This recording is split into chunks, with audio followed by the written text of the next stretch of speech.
지난 시간에 저희들이 자기 부인에 대해서 함께 말씀을 나눴습니다. 그래서 오늘 이제 자기 십자가란 무엇인가라는 주제로 말씀을 증거해야 되는데, 한 주간 내내 저의 마음에서는 네가 자기 부인에 대해서 말씀을 전했는데 그럼 너는 정말로 네 자신을 부인하고 사니? 이런 질문이 저에게 계속해서 던져지는 거예요. 그 마음이 떠나지를 않았어요. 주님께서 그래도 말씀을 열심히 묵상하고 준비를 하면서 자기 부인에 대한 말씀을 준비를 해서 전했는데, 하나님께서는 저에게 그럼 너는 부인을 정말 네가 됐니? 라는 그 질문이 뇌리에서 떠나지는 않았습니다. 그래서 한 주간 내내 계속 자기 부인이란 정말 무엇일까? 이 자기 부인이라는 그 단어에서 오는 어떤 무게감이 있잖아요. 그 중압감 때문에 그런지 자기 부인이라는 이 말이 굉장히 쉽지가 않더라고요. 굉장히 어렵게 느껴져요. 그러면서 나는 정말 내 자신 스스로가 하나님 앞에 부인된 삶을 살고 있는가? 그것을 묵상하는 가운데, 그러면 쉽게 좀 하나님 가르쳐 주십시오 하는 질문을 던지게 됐어요. 쉽게 한마디로 뭐라고 표현을 할까? 자기 부인이. 저희들이 지금 마태복음을 계속해서 은혜를 나누고 있는데요, 마태복음에서도 그렇고 마태복음 19장 14절에 보시면요, 하나님께서 누구와 같지 아니하면 천국에 들어갈 수 없다라고 말씀을 하십니다. 누구와 같지 아니하면요, 어린아이와 같은 그 심령이 되지 않고서는 절대 천국이 어린아이와 같은 자가 아니면 가질 수 없다라고 말씀을 하고 계십니다. 그러면서도 오늘 또 장로님 기도하시면서 계속해서 그 산상수훈, 주님께서 말씀하셨던 산상수훈의 팔복에 대해서 가지고서 기도를 하시는 것을 저희들이 들었습니다. 바로 이 어린아이와 같은 그런 모습이 어떤 모습입니까? 욕심이 없죠. 어린아이의 모습을 보면 욕심이 없고 자기 주장이 없어요. 그리고 어떤 가식이 없어요. 꾸밈이 없어요. 그리고 또 더 나아가서 어린아이의 모습이 어떻습니까? 부모의 도움 없이는 한순간도 살아갈 수 없는 그런 연약한 존재가 바로 어린아이와 같은 그런 모습이죠. 어린아이들이 나 스스로 컸다고 얘기할 수 있는 사람이 있습니까? 여러분들이 어렸을 때 보시면 다 부모의 손을 거쳐서 부모가 애지중지, 놓으면 깨질세라, 다칠세라, 그 시선이, 부모의 시선은 어린 자녀에게 고정이 되었고 그 부모의 정성으로 여러분들이 사랑을 먹고 우리가 다 컸습니다. 바로 이 어린아이와 같이 부모의 도움이 절대적으로 내 힘으로는 살아갈 수 없는 그 존재가 바로 어린아이 같다. 바로 자기 부정은 어린아이 같은 모습을 가진 자가 자기 부정을 하는 자다. 여기까지 묵상하게 되었습니다. 그러면서 마태복음을 계속해서 저희들이 묵상하는데, 바로 마태복음은 어떤 복음이라고 또 다른 말로 표현이 된다고 그랬죠? 천국복음, 또 왕의 복음이라고 말씀을 드렸습니다. 그래서 저자 마태는 마태복음을 통해서 줄기차게 무엇을 말씀하고 있습니까? 천국이 뭐라는 것을 계속해서 설명을 하고 있어요. 천국은 이런 곳이다. 천국은 이런 곳이야. 그리고 천국은 이런 자가 갈 수 있다라는 것을 계속해서 말씀을 해주고 계십니다. 여러 가지 비유를 통해서 예를 들어서 말씀을 해주고 계세요. 그 중에서도 제일 으뜸으로 꼽을 수 있는 것이 바로 산상수훈의 팔복이라고 그랬어요. 바로 어린아이 같은 그런 심령은 뭡니까? 심령이 가난한 자. 욕심이 없잖아요. 심령이 가난한 자는 복이 있나니 이런 자가 천국을 가질 수 있다. 또 마음이 청결한 자는 복이 있나니 마음이 깨끗해. 전혀 사심이 없고 욕심이 없어요. 이런 자가 하나님을 볼 것이다 라고 말씀을 해주고 있습니다.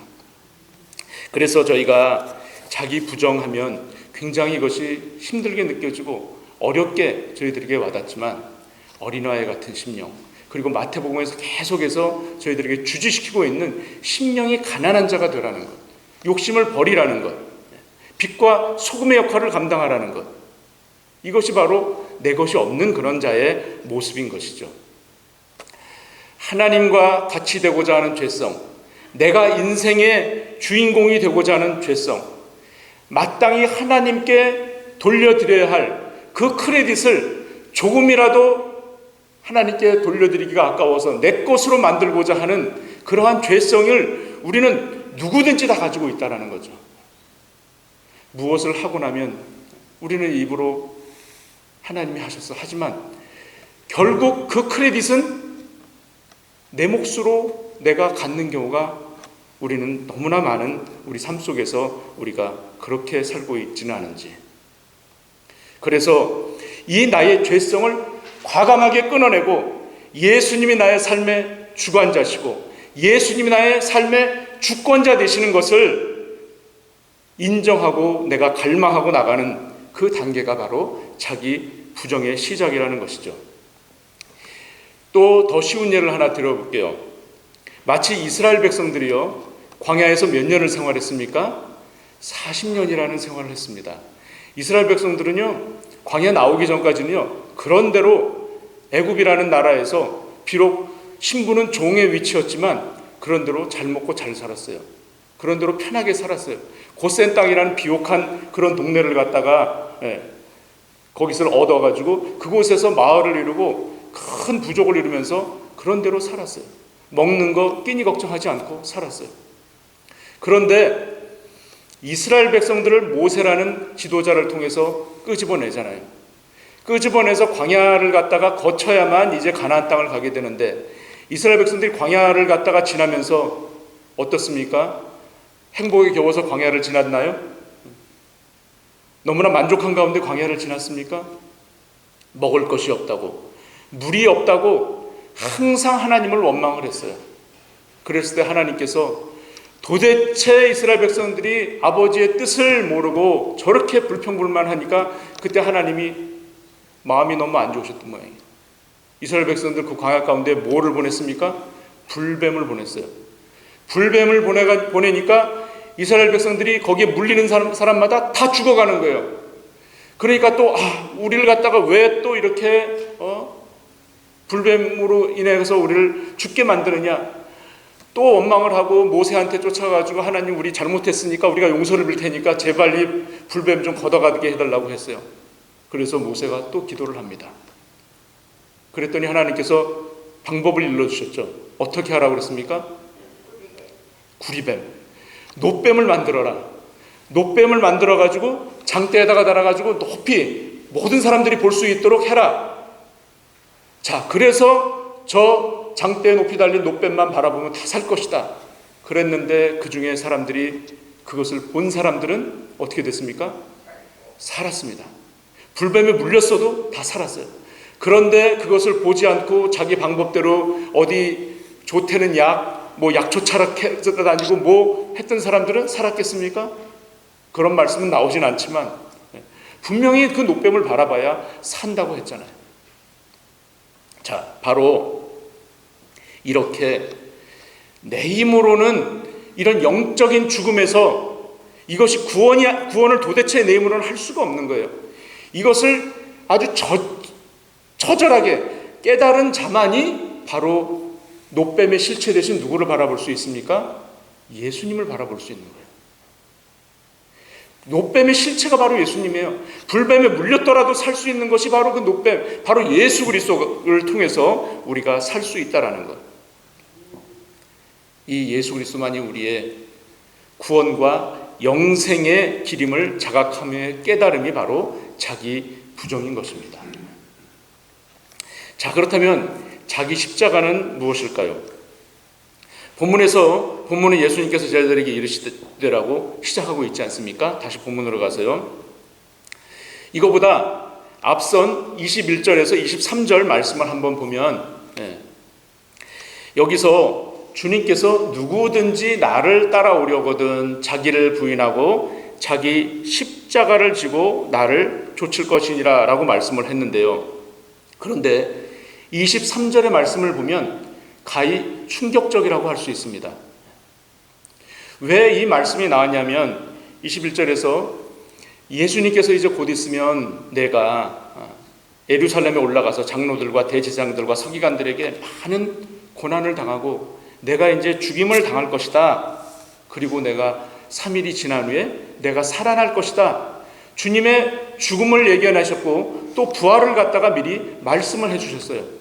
그랬을 때 베드로가 뭐라고 얘기를 합니까? 베드로가 예수님을 붙잡고서 깜짝 놀랐죠. 베드로도.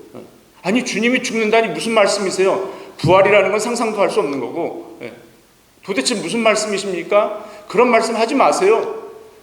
지금 주님이 말씀하신 그 말은 주님에게 절대로 일어나지 않을 것입니다. 제가 장담합니다. 그랬어요. 그랬더니 예수님께서 베드로에게 뭐라고 말씀을 하십니까? 그렇게 장담을 하고 호언장담을 했던 베드로에게 뭐라고 말씀하세요? 사단아 내 뒤로 물러가라. 아니 청천벽력 같은 말씀이시죠. 어떻게 베드로가 사단이에요? 예수님의 제자고 더군다나 수제자인데 근데 사단아 물러가라 너는 나를 넘어지게 하는 자로다 이런 말씀을 하신단 말이에요. 도대체 이게 무슨 말씀이에요? 그러면서 네가 하나님의 일은 생각하지 아니하고 도리어 사람의 일을 생각하는도다 이 말씀을 하시는 거예요. 자, 지난 시간에 뭐라고 말씀드렸습니까? 바로 사람의 생각, 사람의 일 이것이 바로 자기 부정이 전혀 안 된 상태예요. 내 스스로 무언가 계획하고 내가 생각하고 이런 것들은 반드시 내가 할 수 있다라고 생각되어지는 거. 내 힘으로는 뭐든지 내가 계획하고 실천하는 것은 다 될 수 있어. 이런 마음이에요. 자, 베드로는 정말 주님을 사랑했기 때문에 아니 3년 반 동안이나 주님을 쫓아다니는데 주님이 죽으시다니요. 말이나 됩니까? 그런 일이 절대 일어날 수 없습니다. 저희들이라도 옆에서 막을 테니까 걱정하지 마십시오. 이런 마음으로 저런 얘기를 했을 거 아닙니까? 그런데 사람의 생각과 우리 주님의 생각은 달랐습니다. 사람의 생각과 하나님의 생각은 전혀 틀려요. 천지 차이인 거예요. 주님은 이제 온 인류를 위해서 죽으셔야 될 것이고 그 길을 가셔야만 되는 그런 사명을 가지고 있으신 분이에요. 그런데 베드로는 그걸 알 리가 없죠. 하나님의 그 원대하신 뜻을 어떻게 알겠어요? 그러니까 네가 지금 사람의 일을 생각하는 거야. 너는 하나님의 뜻을 지금 알지를 못하는구나. 이 말씀이에요. 자, 많은 사람들이 이처럼 베드로처럼 내 생각으로 일을 처리할 수 있다고 자신을 합니다. 내 계획대로 모든 일들이 흘러갈 것이라고 생각하면서 우리는 그렇게 살아갑니다. 베드로가 정말 자기 부인을 안 한 사람인가요? 베드로처럼 자기 부인을 한 사람도 없을 거예요. 처음에 베드로가 주님을 만났을 때 베드로가 무엇을 버렸습니까? 금을 버렸잖아요. 그리고 자기 부친도 버리고 또 배도 버렸잖아요.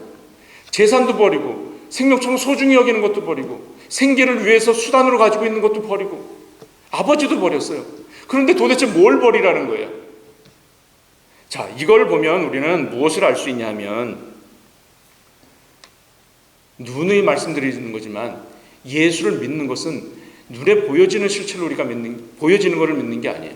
눈에 보여지지 않더라도 우리는 그 예수님에 대한 영적인 그 변화된 모습들, 그것을 우리가 믿는 거예요. 그래서 예수 믿는 것은 발상의 전환이라고 그랬잖아요. 생각의 전환이에요. 우리가 이 길을 지금 가고 있는데 우리가 이 길을 가면서도 잘못된 길인지도 모르고 가는 거예요. 이 길을 돌이켜서 가는 것이 바로 예수를 믿는 거라고 그랬잖아요. 자, 그래서 이것을 보면 자기 부정이라는 것은 눈에 보여지는 어떤 재산이나 이런 거를 갖다가 몽땅 다 버리라는 그런 의미가 아니라는 걸 우리는 알 수 있지 않습니까? 바로 우리의 사고를 지금까지 가지고 있었던 고정관념, 내가 무엇이든지 할 수 있고 내 힘으로는 할 수 있고 하나님 필요 없어요 했던 그러한 사고를 갖다가 바꾸라는 거예요. 저는요, 예수님을 믿는 이유가요, 여러분도 마찬가지시겠지만은 첫째로 구원받기 위해서 예수님을 믿습니다. 그리고 영생을 얻기 위해서, 천국 가기 위해서 예수를 믿습니다. 여러분들도 그러시죠? 그리고 제가 또 예수님을 믿는 이유 중에 하나는 이 세상에서 승리하기 위해서 예수님을 믿습니다. 이 세상에서 지지 않기 위해서 예수님을 믿어요. 이 말에 오해가 없으시길 바랍니다. 제가 세상에서 나가서 다른 사람들보다 돈 더 많이 벌고 더 성공하고 더 이름을 떨치고 유명해지기 위해서 다른 세상 사람들보다 이기기 위해서 예수님을 믿는다는 게 아닙니다.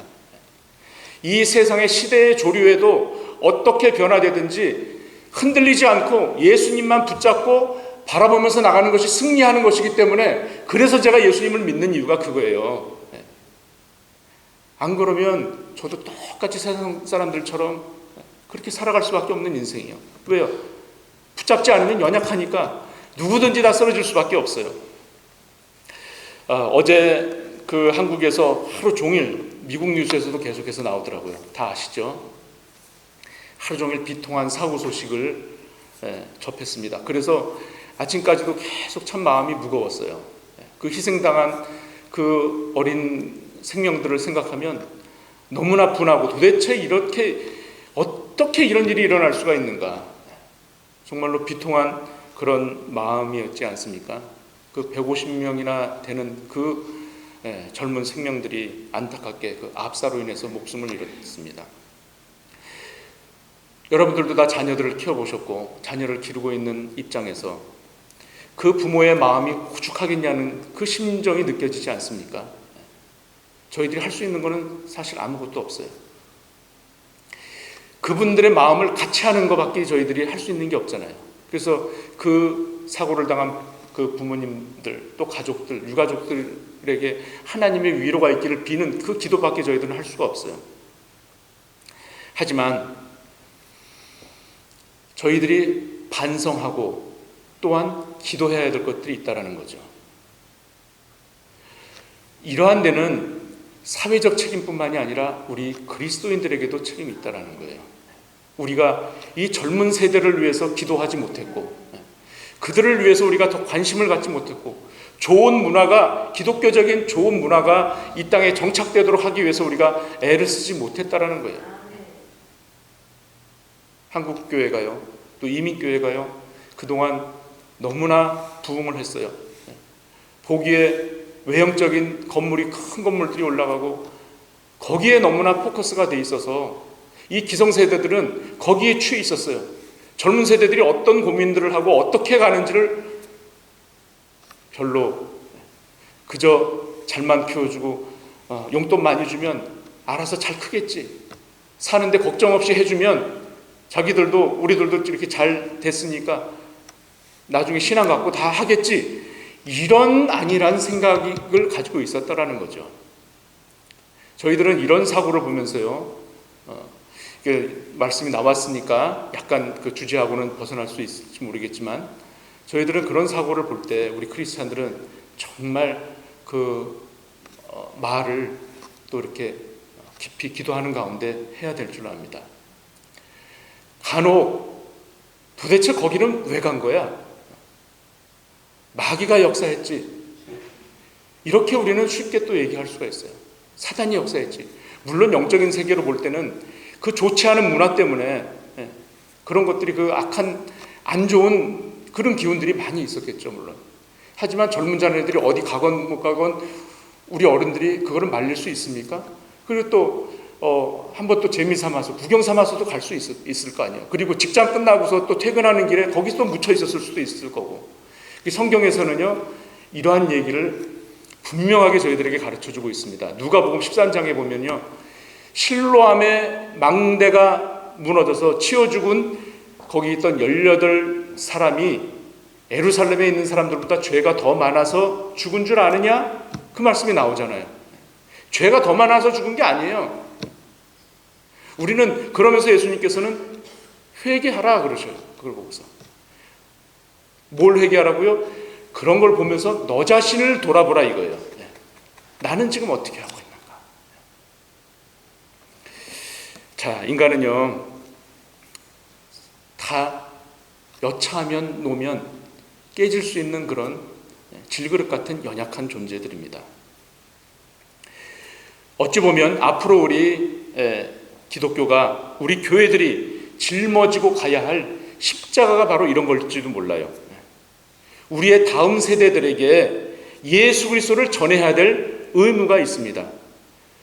복음을 우리 자녀들이 사단의 밥이 되지 않도록 하기 위해서 복음을 전해야 될 그 책임이 우리들에게 있는 거예요.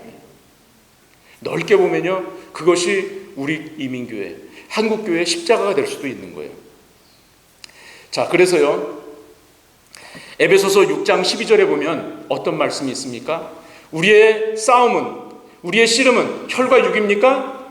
그것이 아니고 정사와 권세와 이 어두움의 세상 주관자들과 하늘에 있는 악한 영들에 대합니다. 그리고 근신하라 깨어라, 대적 마귀가 우는 사자같이 두루다니며 삼킬 자를 찾는다. 그래서 우리는 항상 근신하고 깨어서 기도해야 될 이유가 바로 여기 있는 겁니다. 이것이요, 절대 다른 사람들의 얘기가 아닙니다.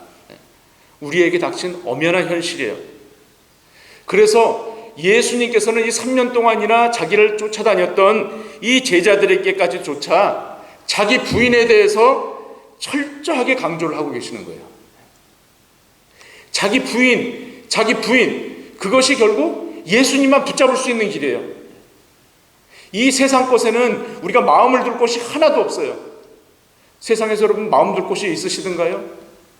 돈을 많이 재벌처럼 모아놓으면 그 사람들이 이제 됐지, 나는 죽어도 끄떡없어, 그럴 것 같습니까? 이 세상에는 마음 둘 곳이 하나도 없는 거예요. 누구 외에는요? 오직 예수 그리스도 외에는 우리의 마음을 둘 곳이 없는 것을 믿으시기 바랍니다. 자, 자기 십자가에 대해서 좀 더 말씀을 나누겠습니다. 여러분들 중에는 여러분들이 십자가라고 여기시는 것들이 있으십니까? 마음속으로 한번 생각을 해보시고, 나에게는 십자가가 이거지. 자, 이런 질문을 이렇게 던지면요, 어떤 분들은 자신의 팔자를 자기 십자가라고 생각하시는 분들이 있어요. 아이고, 내 팔자야, 내 팔자르니 하고 살지, 이렇게 말씀하시는 분들이 간혹 있습니다. 그런데 팔자와 자기 십자가는요, 사실 비슷한 것 같으면서도 달라요. 팔자와 십자가는요, 우리의 사고를 바꾸면 내 팔자가 아니고 내 십자가가 되는 거예요. 이것만 아시면 됩니다. 십자가는요, 주님 지신 십자가를 생각해 보면 알아요. 주님께서 십자가를 지셨을 때 두 가지예요. 뭡니까? 십자가를 지신 것은 희생이 따랐어요. 그리고 본인 의지대로 한 것이 아니고 누구 뜻대로 진 겁니까? 하나님 아버지 뜻대로 진 거예요. 이 두 가지가 있느냐 없느냐를 보면 그 사람이 본인이 처한 상황을 팔자로 여기느냐 아니면 본인의 십자가로 지고 묵묵히 가느냐, 이거를 우리는 알 수가 있습니다. 자, 하나님이 나에게 주신 십자가로 하는 마음, 주님께서 나에게 이 십자가를 주셨지, 너무나 힘들고 고통스러워, 그래서 그래 그냥 이대로 살지 뭐 어쩌겠어, 이런 마음과 하나님 나에게 이것을 주셨지만 내 대신 이미 먼저 고난을 당하시고 십자가를 대신 지신 주님께서 나에게도 이러한 십자가를 주신 것은 비교할 수 없지만 주님께서 하나님의 뜻이 계시겠지, 이것을 통해서 주님 영광받아 주시옵소서, 이 마음으로 바뀌면, 그리고 주님 저 많이 힘듭니다, 주님께서 내 십자가 대신 짊어지신 줄로 믿습니다, 주님 저 승리하면서 나가게 해주십시오, 이러면 십자가를 감사함으로 지게 됩니다. 한숨과 한탄이 나오면 그거는 그냥 팔자예요. 그러려니 하고 살 수밖에 없어요. 그렇지만 한숨이 변하여 무엇이 되고요? 찬양 불렀잖아요. 전날의 한숨 변하여 내 기도 되었고, 그렇죠? 주 안에 있는 나에게 땀 근심이 있으랴 십자가 밑에 가서 내 짐을 풀었네. 그 두려움이 변하여 내 기도가 되었고, 전날의 한숨 변하여 내 노래가 되었네. 믿으십니까? 네. 이것이 바로 주님 주신 십자가예요. 여기에는 영광이 따라오게 되어 있어요. 주님의 영광이 따라오게 되어 있어요. 우리 주님이 영광을 받으세요.